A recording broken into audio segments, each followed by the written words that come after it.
if you look at 2022, when the rest of the world had a pretty bearish view on the country's outlook, we as a team had taken the opportunity to acquire shares of good companies in China.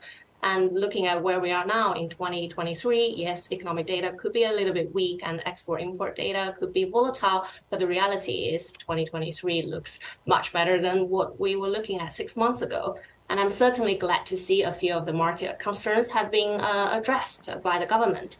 The first one is the abandonment of zero COVID policy, and the Chinese consumers have accumulated significant amount of excess savings throughout the COVID period. We are very glad to see this pent-up demand will drive consumption growth in the coming quarters.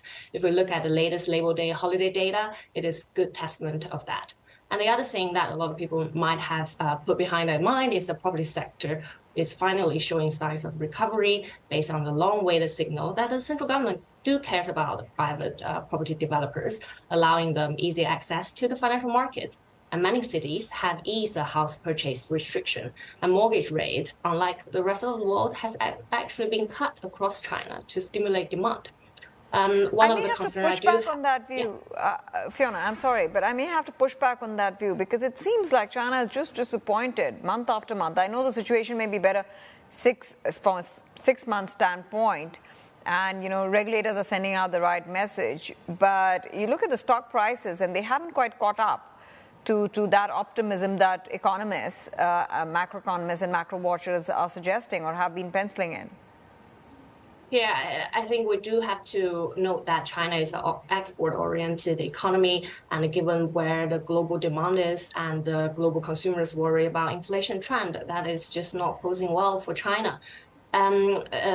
But I would say a lot of that sort of risk is reflected in the lower valuation of China. You look at the current PE and PB multiple is still trending below the historical average.